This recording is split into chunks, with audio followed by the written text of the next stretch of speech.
Ako'y matagal nang nakipaglaban sa adiksyon at kawalan ng tirahan sa loob ng 14 na taon.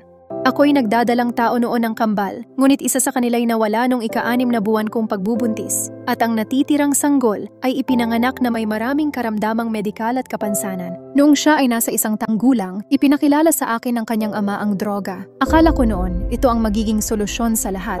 Ngunit lalo lang akong nahulog sa mas mabigat na adiksyon. Ako'y naging palaboy, nakatira sa ilalim ng mga lagusan sa Las Vegas. Sa loob ng 14 na taon, 2 taon lang akong naging malinis at yun ay dahil sa biyaya ng Diyos. Ako at ang aking anak ay nagbabautismo. Hindi ko alam kung ano ang ginagawa kong mali. Bagaman ako'y nagbabasa ng Biblia at nananalangin, patuloy pa rin ang aking pakikipaglaban sa maraming aspeto ng aking buhay. Habang ako'y nasa kulungan, tuluyan akong bumigay at isinuko ang lahat kay Jesus. Nanalangin ako sa kanya na baguhin ang aking buhay dahil hindi ko na ito kayang mag-isa. Kinausap ko ang kapelyan sa kulungan sa Las Vegas, Nevada. At sinabi ko sa kanya na kailangan ko ng kalayaan mula sa pang-aapi ng demonyo at sa mga bagay na pinagdadaanan ko. Matindi ang aking pinagdaraanan dahil sa mga taong nakakasama ko.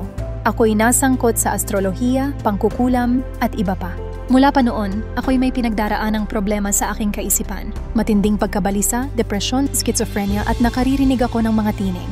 Sinabi sa akin ng kapelyan, "Ito lang ang kopya na meron ako, pero ibibigay ko ito sa iyo. At iyon ay ang inyong aklat na The Secret of the Anointing." Napakalaki ng naitulong nito sa akin. Nabuksan ang aking mga espiritual na mata sa mga bagay na dapat kong gawin, tulad ng pagsasalita ng salita ng Diyos sa aking buhay. Habang binabasa ko ang Biblia, ipinapanalangin ko ito para sa aking sarili at sa aking pamilya. At napakalaki ng naging epekto nito. Napakalaki ng pagbabagong nangyari. Ako ngayon ay 9 na buwang malinis at malaya sa droga. May ilang bagay pa rin akong pinagdadaanan, tulad ng paggamit ng vape at pag-inom ng alak. Kaya ako'y pumunta ngayon para lubos ng makalaya at upang ipanalangin ang kagalingan ng aking anak. Pinapanood ko ang inyong mga video. Alam ko noon pa na kasama namin ang Diyos, ngunit hindi ko ito ganap na nauunawaan sa paraan ng inyong pagpapaliwanag.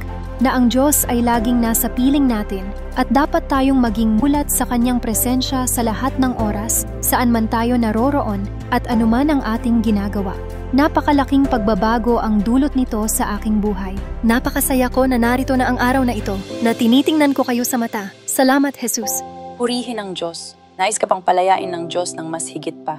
Idinedeklara ko na ang bawat espiritong nakakabit sa mga bagay na tinalikuran mo, bawat espiritu ng adiksyon, at lahat ng mga huling espiritong pumipigil sa iyo, ay lumayas na ngayon sa pangalan ni Jesus. Purihin ang Diyos.